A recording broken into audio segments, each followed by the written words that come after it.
కాసేపట్లో ప్రధాని మోదీతో రాజ్నాథ్ సింగ్ భేటీ కానున్నారు. రక్షణ శాఖ కీలక అంశాలపై రాజ్నాథ్ సింగ్ ప్రధాని మోదీతో చర్చించనున్నారు. సిడిఎస్ త్రివిధ దళాధిపతులతో ఇప్పటికే రాజ్నాథ్ సింగ్ వరుస సమావేశాలు నిర్వహించారు. పాక్ దాడులను తిప్పికొట్టిన విధానాన్ని అధికారులు రాజ్నాథ్ కు వివరించారు. మరోవైపు రక్షణ శాఖ సన్నద్ధతపై మోదీకి రాజ్నాథ్ సింగ్ వివరించనున్నారు. ఇవాళ సాయంత్రం 5:30 విదేశాంగ శాఖ కీలక ప్రెస్ మీట్ నిర్వహించనుంది.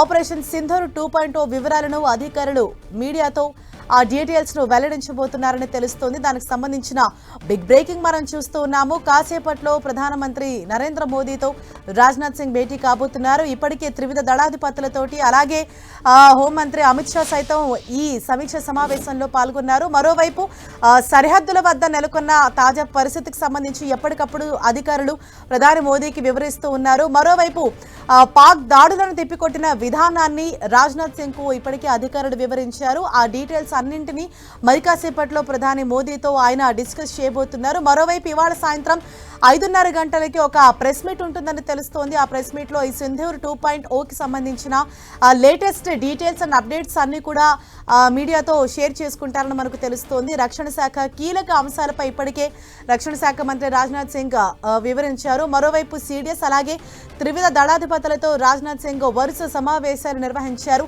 ముఖ్యంగా పాక్ దాడుల్ని ఏ విధంగా తిప్పికొట్టారు, అలాగే ఆ సరిహద్దుల వద్ద నెలకొన్న పరిస్థితి, అక్కడ అంటే పాక్ లో ఏవైతే పాక్ ఉగ్ర స్థావరాలను కూల్చివేశారు, మరోవైపు డ్రోన్స్ ని కూడా విజయవంతంగా అటాక్ చేసిన విధానం, అలాగే ఇక్కడ ఇప్పటికే దేశంలో అనేక రాష్ట్రాలు హై అలర్ట్ ప్రకటించారు. సో తాజా పరిస్థితులకు సంబంధించి ఇప్పటికే అధికారులందరూ కూడా రాజ్నాథ్ సింగ్ కు వివరించారు. సో ఆ డీటెయిల్స్ ఎప్పటికప్పుడు వారి దగ్గర నుంచి ఆయన తీసుకుంటూ ఉన్నారు. మరోవైపు కొద్దిసేపటి క్రితమే ప్రధాని మోదీ కూడా సమీక్ష సమావేశం నిర్వహించారు. ఇందులో త్రివిధ దళాధిపతులతో పాటు హోంమంత్రి అమిత్ షా ఉన్నారు, అలాగే రాజ్నాథ్ సింగ్ పాల్గొన్నారు. ఇక ముఖ్యమైన కీలక నేతలందరూ కూడా ఈ భేటీలో పాల్గొన్నారు.